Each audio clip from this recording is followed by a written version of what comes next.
quiero decirles que igual estas prédicas están pasando en Frater Guatemala, perdón, Santiago Titlán, Frater Santiago Titlán. Todos estamos en línea reproduciendo este tipo de mensaje, y pues de esa manera nos estamos encauzando en el trabajo que estamos realizando como Fraternidad Cristiana, en este caso Guatemala, Santiago Atitlán, y nosotros pues que estamos unidos a ello.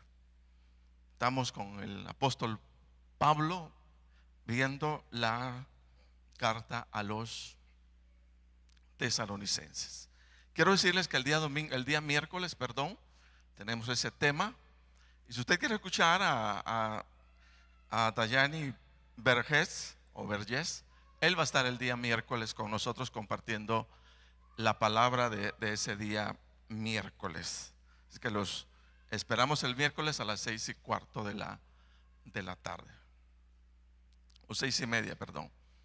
El agradecimiento de Pablo. Diga usted conmigo, el agradecimiento de Pablo, ¿verdad? El agradecimiento de Pablo. ¿Se considera usted ser un hijo o hija del que sus padres se sienten satisfechos o agradecidos con el Señor por su ejemplar conducta? Vuelvo a preguntar, ¿se considera usted ser un hijo o hija del que sus padres se sienten satisfechos o agradecidos con el Señor, sobre todo pues por su ejemplar conducta? Cuando sus padres hablan de usted, viene la interrogante: ¿de qué aspectos de su carácter hacen referencia y agradecen al Señor? Las abuelitas dicen: ay, mi abuelito, mi nieto, ¿verdad? Y dan gracias al Señor por mi nieto. Y usan algunas expresiones como: ay, que mi hijo es generoso, ¿verdad? O mis hijos son esforzados, y cosas semejantes. Ya, mi hijo es honrado y yo le doy gracias al Señor por mis hijos. ¿Qué hablan? ¿Qué dicen nuestros padres de nosotros? O si nos tocara a cada uno de nosotros como padres agradecer al Señor por sus hijos, ¿por qué aspecto de su carácter le agradecería al Señor? ¿Qué diría usted de sus hijos? A lo mejor usted diga igual, ¿verdad? Yo agradezco a mis hijos por ser tranquilos. Pues yo en lo particular de veras me siento satisfecho de mis hijos. No he tenido hijos exigentes, sino comprensivos, siempre tranquilos, captando las necesidades de la familia, yendo adelante como podemos, esforzados ellos, como todos. Y sobre todo, quizás lo que más agradezco es tener hijos que seriamente se han comprometido con el Señor. Sé que llevan a Cristo en su vida y que no lo van a dejar tirado de un momento a otro, sino van a seguir durante toda la vida. La buena actitud de agradecer al Señor por las buenas cosas que recibimos de la vida. De hecho, todos recibimos buenas cosas en la vida. Nace, hermanos, del reconocer que las oportunidades en la vida no surgen de la casualidad o de la suerte, sino son el producto de la bondad que a diario el Señor derrama sobre sus hijos o sobre aquellos que abiertamente expresan todo su temor a Dios en lo que hace.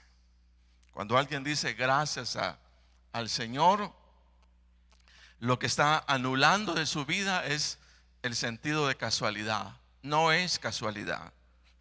Tampoco es suerte, sino por eso decimos, Señor, gracias por tu bondad. Amén. Yo quisiera preguntar cuántos estamos agradecidos con el Señor. Amén. Por tanta bondad en nuestra vida. Déjeme decirle que el apóstol Pablo no fue una persona desagradecida de la vida. No fue una persona desagradecida, sino una persona muy agradecida con el Señor por tanta bondad encontrado al paso de su vida. Y una de las cosas que sacó de Pablo el agradecimiento al Señor, oiga bien, fue la buena actitud con la que los hermanos de Tesalónica habían recibido el mensaje del Evangelio. Aun cuando el predicarles representó para Pablo pasar momentos de mucha tensión o oposición. Pero esa buena actitud de los tesalonicenses dice que sacó el agradecimiento del apóstol Pablo. Quiero que leamos. Voy a leer en la Nueva Versión Internacional, 1 Tesalonicenses 2:13 al 16. Y dice la palabra: así que no dejamos de dar gracias a Dios, porque al oír ustedes la palabra de Dios que les predicamos, la aceptaron no como palabra humana, sino como lo que realmente es, palabra de Dios, la cual actúa en ustedes los creyentes. Ustedes, hermanos, siguieron el ejemplo de las iglesias de Dios en Cristo Jesús que están en Judea, ya que sufrieron a manos de sus compatriotas lo mismo que sufrieron aquellas iglesias a manos de los judíos. Estos mataron al Señor Jesús y a los profetas, y a nosotros nos expulsaron. No agradan a Dios y son hostiles a todos, pues procuran impedir que prediquemos a los gentiles para que sean salvos. Así en todo lo que hacen llegan al colmo de su pecado, pero el castigo de Dios vendrá sobre ellos con toda severidad. Entonces ahí en esos versículos nosotros vamos a encontrar de manera clara por qué Pablo agradeció a Dios, en este caso por la vida de sus hijos espirituales. Pablo consideraba a sus hijos espirituales, a los tesalonicenses, entonces él dice que les dio gracias a Dios. Vuelvo a repetir, así que no dejamos de dar gracias a Dios, porque al oír ustedes la palabra de Dios que les predicamos, la aceptaron, no como palabra humana, sino como lo que realmente es, palabra de Dios, la cual actúa en ustedes los creyentes. Recordemos, hermanos, que Pablo no estuvo mucho tiempo en Tesalónica, eso ya creo lo hemos entendido, sino que estuvo por bien poco tiempo dentro del cual le tocó enseñar a los tesalonicenses, en este caso, lo más importante del evangelio. Pablo o más bien tuvo que salir huyendo de Tesalónica, y estando con los tesalonicenses, él le compartió como lo más urgente. Yo me puse a pensar esto: si nosotros, hermanos, como padres nos dijeran un día, mire, usted tiene un par de meses de vida, ¿qué le comunicaríamos a nuestros hijos? ¿Qué le trasladaríamos como lo más importante que usted quiere dejarles a ellos? Y fíjese que lo más importante, en este caso, que Pablo trasladó a los tesalonicenses fue que ellos entendieran que Jesús era el Cristo o el Mesías esperado, del cual las escrituras daban referencia, así como los profetas. Eso fue lo que les predicó. No les predicó de de diezmo, no les predicó de autoestima, no les predicó de todas esas cosas que nosotros queremos escuchar. Si nosotros vamos a Hechos 17:1, que es donde precisamente describe qué hizo Pablo en Tesalónica, dice lo siguiente: atravesando Anfípolis y Apolonia, Pablo y Silas llegaron a Tesalónica, donde había una sinagoga de los judíos, como era su costumbre. Pablo entró en la sinagoga y 3 sábados seguidos discutió con ellos. ¿Pero qué discutió? Basándose en las escrituras, dice, les explicaba y demostraba que era necesario que el Mesías padeciera y resucitara. Les decía: este Jesús que les anuncio es el Mesías. Dice que por 3 sábados seguidos, solo eso les predicó, que Jesús era el Mesías. Entonces eso significa que para Pablo este mensaje que trasladó fue lo más importante. Y de hecho, pues si fue más importante, es importante para todos. Ojalá, hermanos, todos tengamos el encuentro con el Mesías, no con fraternidad cristiana, porque eso nos hace muy débiles. Pero cuando tenemos, hermanos, un encuentro verdadero con Jesús, así como lo tuvo el apóstol Pablo, entonces, hermanos, nuestra manera de seguir a Jesús es bien distinta a la generalidad. Entonces, Pablo les dice que en 3 sábados seguidos, y solo les discutía lo mismo: Jesús es el Mesías, Jesús es el Cristo, Jesús es el Hijo de Dios, como el mensaje más importante.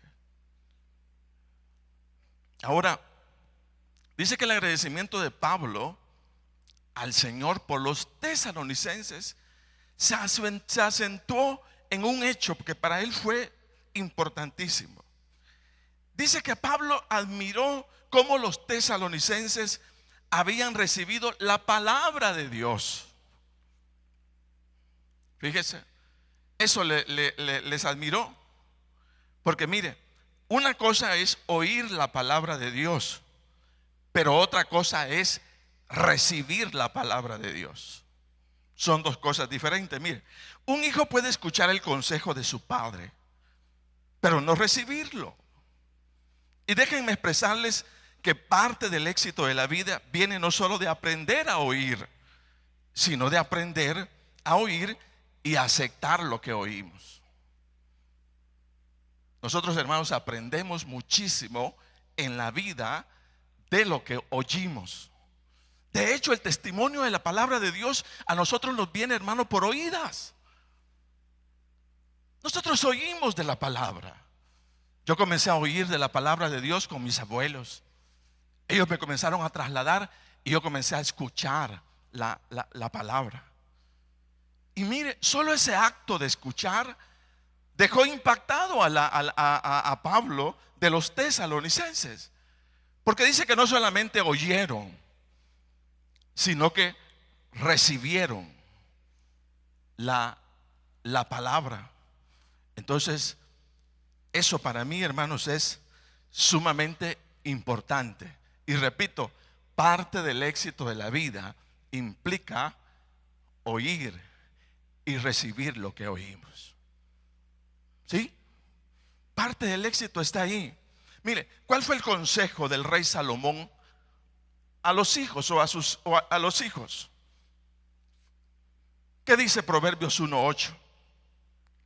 Hijo mío, escucha las correcciones de tu padre y no abandones las enseñanzas de tu madre. Escucha. Luego dice Proverbios 4:10: escucha, hijo mío, acoge mis palabras y los años de tu vida aumentarán. Presta atención, dice Proverbios 22:17: escucha mis palabras, aplica tu corazón a mi conocimiento. Entonces, entender eso, que parte de lo que nos toca, hermanos, en la vida para tener buen éxito de ella es escuchar.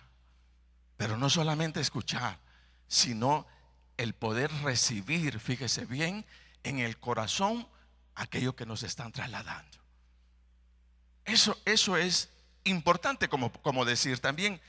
¿Por qué hemos fracasado? ¿Dónde ha sido, o más bien cuál ha sido la experiencia en aquellas áreas donde hemos fracasado?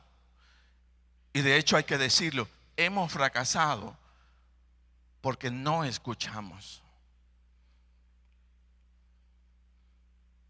Tanto que se dice, perdón, en las iglesias, ¿verdad? No os unáis en yugo desigual con el infiel. No os unáis en yugo desigual con el infiel. No lo hagas. El día domingo vamos a ir a la iglesia. No. Hoy vamos a ir a ver una película bonita. Entonces comienza el pleito, la discusión, uno para un lado, otro para otro. Hay veces creen que es punto de religiosidad y no es así. En la práctica pudiéramos pasar a algunos hermanos o hermanas, ¿verdad?, que se han atrevido a ir contra la palabra en ese aspecto. Qué experiencia más dura las que han tenido, difíciles. ¿Por qué? Porque optaron por matrimonios desiguales. Entonces, oímos sí, pero no recibimos. Y eso es lo que Pablo, fíjese, admiró de los tesalonicenses. Dice que admiró que ellos abiertamente entró al corazón esa palabra. Y dice que lo recibieron, óiganse bien, lo recibieron no como palabra humana, sino como palabra de Dios.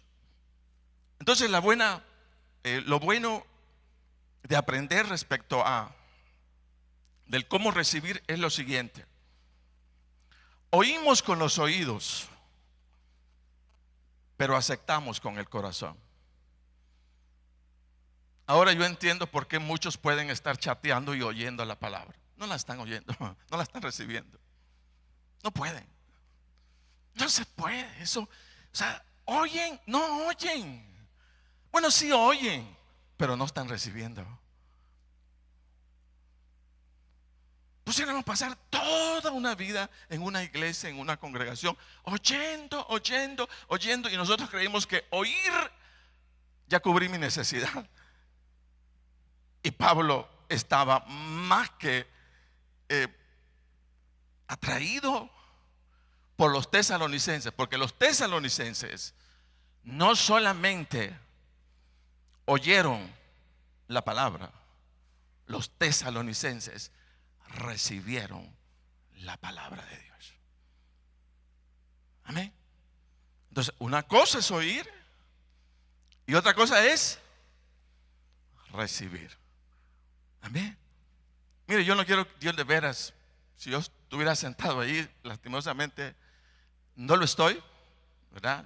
Los papeles se cambiaron, no anhelé. Pero a mí no me gustaría ser miembro de una congregación únicamente para ir a oír, para ir a escuchar. Yo creo que hay que abrirle el corazón a nuestro Dios. Amén. Porque mire, eso fue lo que los tesalonicenses dice que captaron. Dice que aceptaron la palabra no como palabra humana, sino como lo que realmente es la palabra de Dios, la cual actúa, dice, en ustedes los creyentes. Ahora, una cosa es el mensaje y otra cosa es el instrumento del mensaje. Los tesalonicenses vieron en Pablo solo un instrumento de Dios, pero captaron que esa palabra era la palabra del Señor y no la palabra de Pablo, hermano. Esa es la gran diferencia. Nosotros venimos a escuchar al predicador, pero no escuchamos al Señor. Ese es el gran punto de diferencia. Entonces dice, ¿te gustó? Sí, no. ¿Fue bueno o malo? ¿A quién estamos criticando? Al predicador. Y como el predicador no nos gusta, no recibimos la palabra.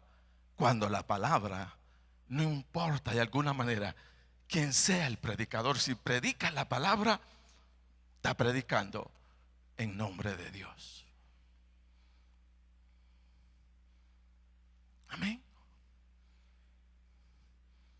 Entonces nosotros escuchamos al predicador.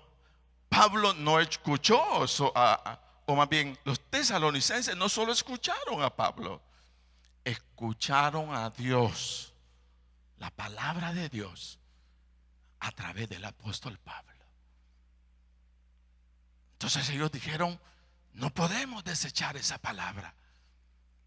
Esa palabra no viene de Pablo. Esa palabra viene de Dios para nosotros. Y ese es el punto de diferencia. Cuando creemos que el predicador, que el pastor nos habló, a lo mejor no tenga mayor relevancia. Pero cuando comenzamos a descartar al que predica por el contenido de aquello que predica, entonces, hermanos, el mensaje comienza a ser fuerte, porque ya no estamos viendo al predicador, estamos oyendo la palabra del Señor. Amén. Entonces son dos cosas que importantísimas. Una cosa es el mensaje y otra cosa es el instrumento. Los tesalonicenses vieron en Pablo solo un instrumento de Dios, pero captaron que esa palabra no era la palabra de Pablo, era la palabra del Señor. Mire, muchas veces se nos olvida que la palabra de la cruz ha sido delegada por Dios sobre débiles y frágiles hombres, pero con un gran mensaje de esperanza. Así lo diseñó el Señor. Hombres frágiles hablando de aspectos sumamente relevantes, significativos, eternos. Y sobre el predicador, fíjese, el Señor se digna hacer el llamado al arrepentimiento. Él lo diseñó de esa forma. No lo diseñamos los que predicamos. Oiga lo que decía Pablo: ¿dónde está el sabio? ¿Dónde está el erudito? ¿Dónde está el filósofo de esta época? ¿No ha convertido Dios en locura la sabiduría de este mundo? Ya que Dios en su sabio designio dispuso que el mundo no lo conociera mediante la sabiduría humana. Tuvo a bien salvar mediante la locura de la predicación a los que creen. Fíjese usted, simples humanos. Usted dice: pero yo soy indigno de predicar la palabra. Yo diría: todos somos indignos, hermano. Pero Dios nos ha mandado a predicar la palabra y obedecemos, y el Señor genera resultados. Nadie, hermano, ninguno de los que estamos acá deberíamos subestimarnos cuando se trata de predicar la palabra. Todos somos aptos, todos somos dignos por causa de Cristo de predicar la palabra del Señor. Amén. ¿Sí? Todos. Entonces esas son las cosas que Pablo vio en los tesalonicenses. Quizás sea toda una locura, hermano, la predicación del evangelio, pero es palabra de Dios para salvación y hay que predicarla. Amén. Y los tesalonicenses recibieron la palabra no como de hombres, sino como del Señor, y como tal la recibieron y la aceptaron, dice, de corazón. Entonces ese es el punto. ¿Cómo vengo? ¿Con qué disposición vengo el día domingo? ¿Vengo a oír?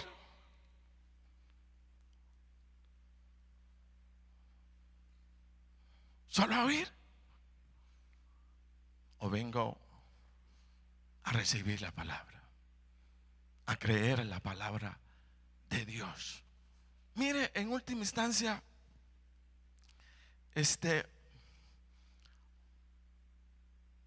no nos escuchen a nosotros los predicadores, no nos escuchen, pero sí escuchamos el mensaje que se da de la palabra, porque es palabra, fíjese, del Señor. Entonces, ese es el punto de diferencia. Ahora, ¿en qué momento cada uno de nosotros llegamos a saber de nosotros mismos que hemos recibido la palabra de Dios de corazón? ¿Cómo haría usted para identificar? ¿Y yo qué tan dispuesto estoy? ¿Y yo cuando voy a la iglesia el día domingo solo oigo o verdaderamente recibo la palabra? Ese es un buen test. Ese es un buen examen. Quiero decirles que la palabra del Señor tiene la capacidad de cambiar la vida, hermanos, de todos, pero siempre y cuando se la permitamos.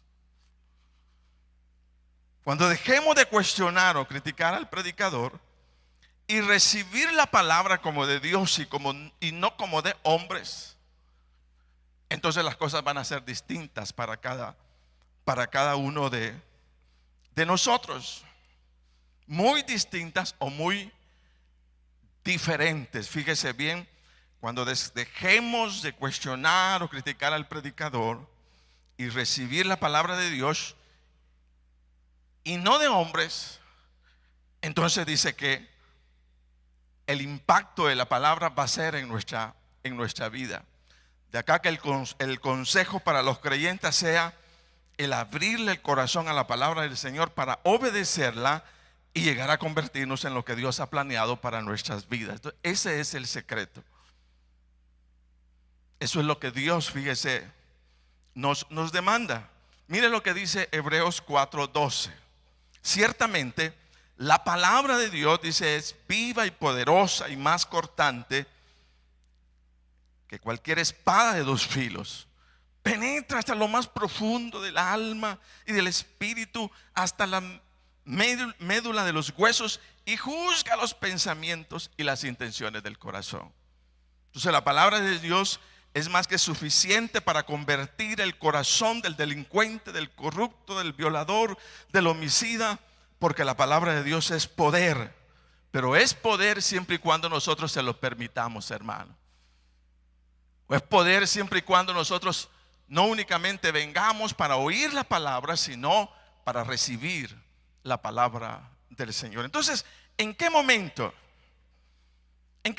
hermanos, descubrimos que hemos escuchado la palabra de Dios con todo nuestro corazón?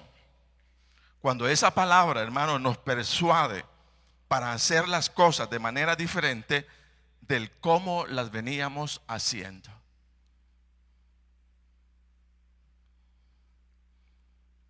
Eso sería como el test.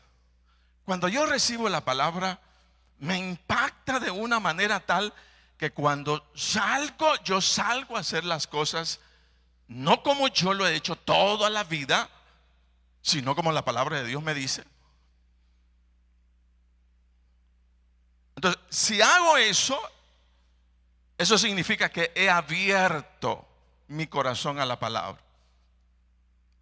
Pero si en lo que la palabra da consejo, yo sigo haciendo exactamente como yo quiero, entonces eso significa que yo tengo cerrado mi corazón a la palabra de Dios. Amén. Sí. Entonces hay necesidad de abrir el corazón.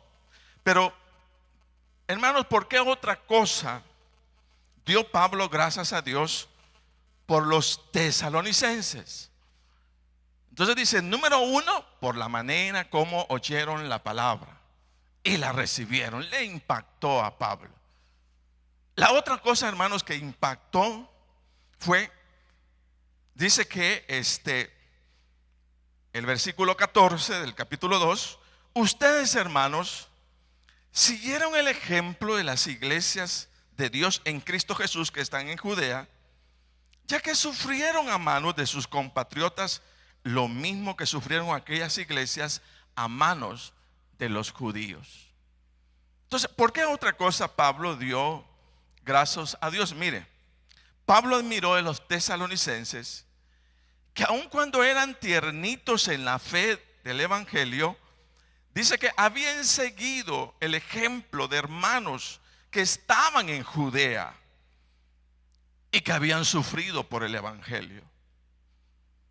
Ellos entendieron que así como hermanos, como estos hermanos allá en Judea que les tocó sufrir, así les tocaba sufrir a ellos por el evangelio, con tal de que no se perdiera la semilla que Pablo había sembrado en ese lugar.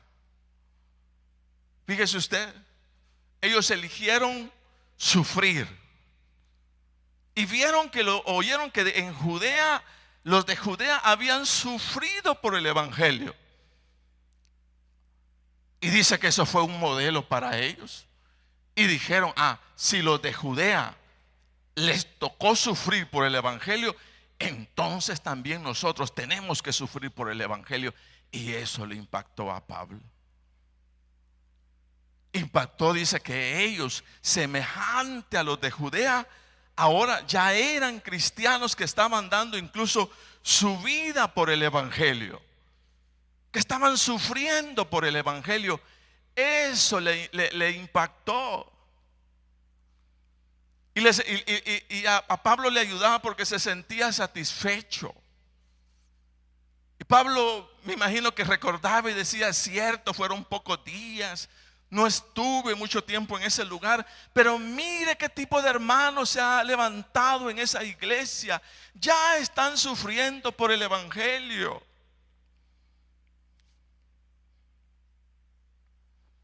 Ahora la pregunta sería, ¿esa es la manera en la que nosotros elegimos? ¿O cuando estamos sufriendo o no viviendo comodidad en alguna circunstancia, nos desanimamos y decimos esto no es evangelio? Porque eso muchas veces nos han planteado, que en el evangelio ya no se sufre, que el evangelio es color de rosa, que cuando usted venga al evangelio, mire, tan atada de dinero, allí le van a aparecer por todos lados. Eso es lo que nos dice. Y mire, hermano, Pablo alabó a los tesalonicenses porque lo que habían elegido era incluso sufrir por el evangelio.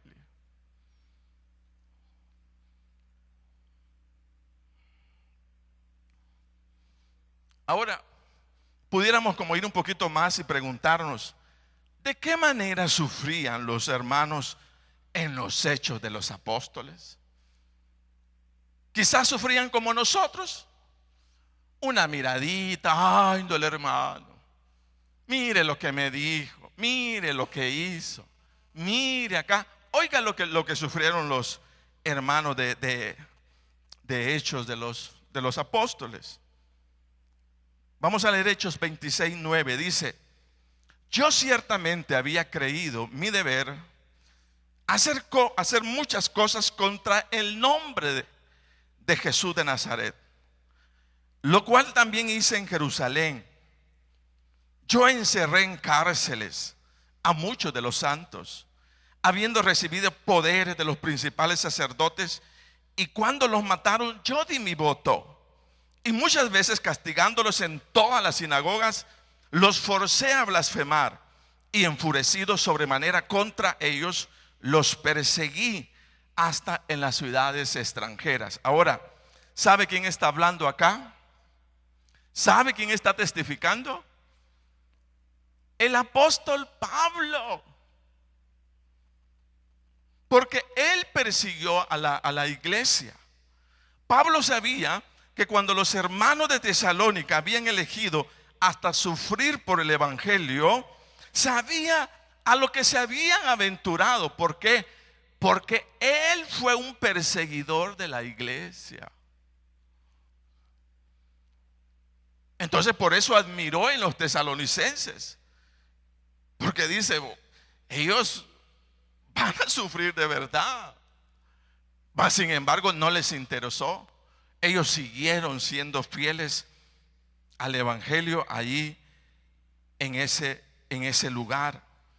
Entonces, hermanos, eso es parte de lo que nosotros llegamos a conocer de las escrituras, de cómo, hermanos, hombres como Pablo como los tesalonicenses siguieron adelante con el evangelio, proclamándolo, llevándolo a X y Z lugar. Pero miren qué circunstancias.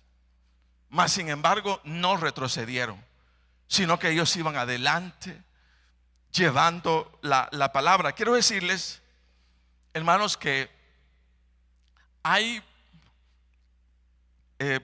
áreas en nuestra vida por las cuales, así como luchamos en el evangelio, necesitamos lucharlas. En el caso, hermano, vale la pena luchar con todo, ¿verdad? Por el matrimonio, hermano. El matrimonio no se puede destruir. No podemos dejar que se frustre de la manera más rápida, sino que hay que luchar. Hay que luchar, hermanos, por los hijos, para que conozcan el evangelio. Hay que luchar. Hay que luchar, hermano, cuando se trata de guardar en rectitud e integridad nuestra vida. Hay que luchar. Y no permitir, hermanos, que cualquier cosa robe la bendición de nuestra casa, robe la bendición de los hijos. Sino, hermanos, mantenernos para seguir adelante en lo que Dios nos ha mandado. Amén. Estamos dispuestos. Ahora, no es fácil aceptar ser uno de aquellos que destruyen la obra del Señor, hermano, o que se oponen al evangelio del Señor Jesucristo. Esa postura o ese papel no es nada agradable, hermano. ¿O cómo lo consideramos nosotros? Imagina que usted fuera, hermanos, el que en su casa estuviera obstruyendo. No, mis hijos no van a la escuela de campeones. No quiero que los lleves allí. Mira que no, que hoy vamos a ir a otro lado. O sea, ¿le gustaría a usted ser de ese papel? El manipular, hermanos, a la mujer o al hombre para perderlo del evangelio y que no vuelva más a la iglesia. Ese es un papel muy, muy duro, muy difícil y con serias consecuencias. Oiga lo que decía Pablo: ustedes, hermanos, siguieron el ejemplo de las iglesias de Dios en Cristo Jesús que están en Judea, ya que sufrieron a manos de sus compatriotas lo mismo que sufrieron aquellas iglesias en manos de los judíos. Estos mataron al Señor Jesús y a los profetas, y a nosotros nos expulsaron. No agradan a Dios y son hostiles a todos, pues procuran impedir que prediquemos a los gentiles para que sean salvos. Así en todo lo que hacen llegan al colmo de su pecado, pero el castigo de Dios vendrá sobre ellos con toda severidad. Mire todo lo que se expresa de los judíos. Estos mataron al Señor Jesús y a los profetas, y a nosotros nos expulsaron. Y al final dice: pero el castigo de Dios vendrá sobre ellos con toda severidad. No es fácil asumir el papel de uno que se opone a la palabra, de uno, hermanos, que frena el avance del evangelio. No es fácil. Fíjese que el sufrimiento a los cristianos, el Señor no quiso fuera una sorpresa. Y el Señor Jesús lo advirtió, pero también advirtió que era lo que iba a venir sobre aquellos que se pusieran al evangelio. Y en Mateo 23:34 dice: por eso yo les voy a enviar profetas, sabios y maestros. Algunos de ellos ustedes los matarán y crucificarán. A otros los azotarán en sus sinagogas y los perseguirán de pueblo en pueblo. Así recaerá sobre ustedes la culpa de toda la sangre justa que ha sido derramada sobre la tierra, desde la sangre del justo Abel hasta la de Zacarías, hijo de Berequías, a quien ustedes asesinaron entre el santuario y el altar de los sacrificios.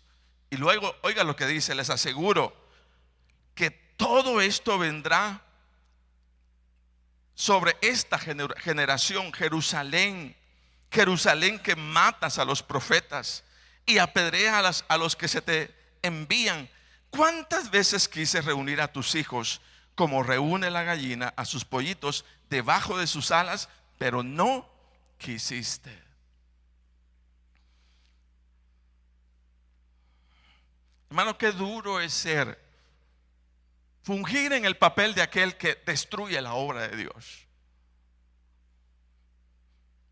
o destruye el trabajo, hermanos, de los líderes, que están en las células, que frenan, que hablan mal de ellos, con tal de que la obra de Dios, mire, internamente se vive esto. Uno cree que todo el mundo va con uno hacia la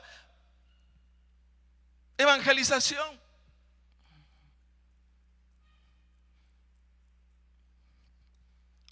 Unos no quieren,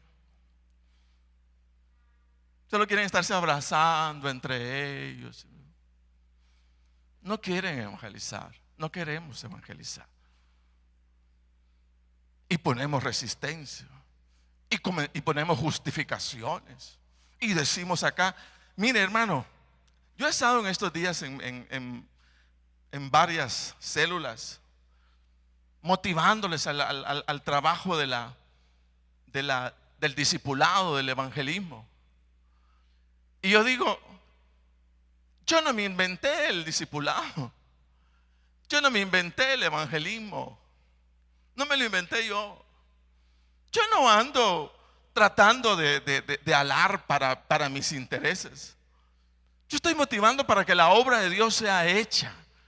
Ese es el interés, para que extendamos el reino de Cristo. Entonces digo, si usted se opone al líder a que haga la obra de Dios, no se está oponiendo al líder, cáctelo. Se opone a la obra de Dios. Muchos son tropiezos aquí de la obra de Dios en las mismas actividades que hacemos como iglesia. No quieren hacer ese trabajo, cuando debería de ser todo lo contrario. Dios fue claro, el Señor fue claro en su palabra respecto al pueblo de Israel, sobre todo. Dice: así recaerá sobre ustedes la culpa de toda la sangre justa que ha sido derramada sobre la tierra, desde la sangre del justo Abel hasta la de Zacarías, hijo de Berequías, a quien ustedes asesinaron entre el santuario y el altar de los sacrificios. Fíjese que una vez estábamos con la abuelita de Sonia, hermana Tonita, y hermana Tonita, para mí ese día sacó de su corazón una verdad que con los años ella había aprendido. A lo mejor estamos hablando de 70, 80 años, que uno viene como captando, tratando de captar algunas cosas y no las entiende, y de repente las entiende. Y estábamos platicando y dijo hermana Tonita lo siguiente: es que la gran tribulación, dijo ella, es por causa del pueblo judío, porque el pueblo judío mató y rechazó al Señor.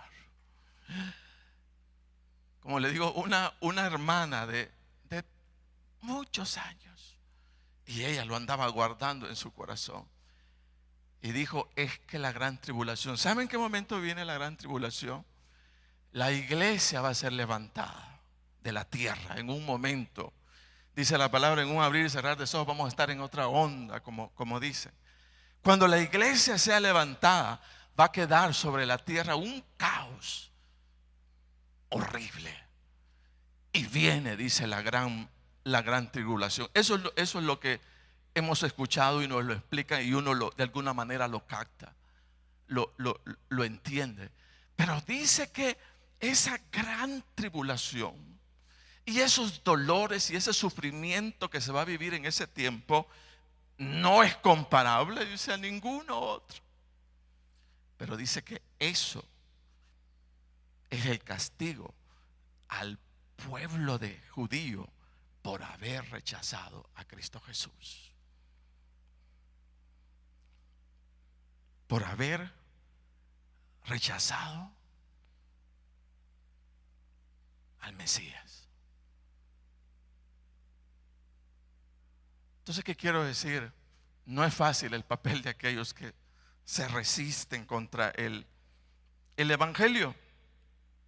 Mire, estaba leyendo hoy en enero, allá en Bolivia, el presidente Evo Morales ha propuesto que la evangelización sea considerada como un crimen y que se sancione de 7 a 12 años de cárcel a aquellos que recluten personas para participar en organizaciones religiosas o de culto. Esto lo hace como una manera de proteger su régimen totalitario de gobierno. Ahí nomás, hermano, ya, ahí nomás, en Bolivia. Crimen, ganar adeptos para la fe cristiana. O sea, qué cosa dura, difícil. No sabemos todo lo que pueda venir. Por eso de alguna manera la palabra nos instruye. Mire, señores, esto no es para vivir cómodo. Esto es para sufrir de alguna manera por causa del Evangelio. Pero hay que sacarlo adelante en el nombre de Jesús. Amén.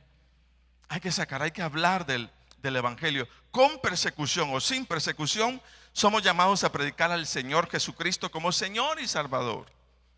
A los tesalonicenses, los judíos radicales no les intimidaron y eligieron hasta sufrir con tal de perseverar y predicar el Evangelio a toda criatura. ¿Por qué es importante predicar el Evangelio aún en medio de la oposición? Mire, porque para que el mensaje del Señor sea recibido o aceptado, primero debe de ser predicado.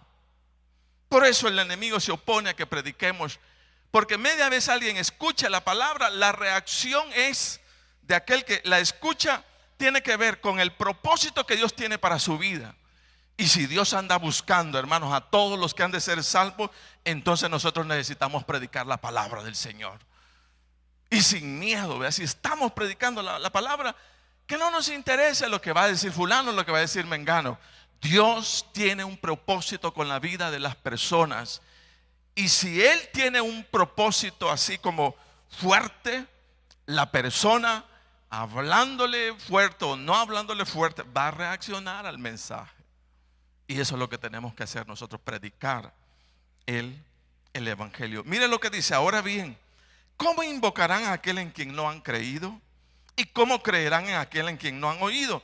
¿Y cómo irán si no hay quien les predique? ¿Y quién predicará sin ser enviado? Así está escrito. Qué hermoso es recibir el mensaje que trae buenas nuevas. Yo le doy gracias a Dios por todos los hermanos que han dicho sí a la predicación del Evangelio. Y ahí están en sus células, están en los grupos, están aquí, están allá, buscando predicar la palabra del Señor. Eso es lo más lindo que pueda haber.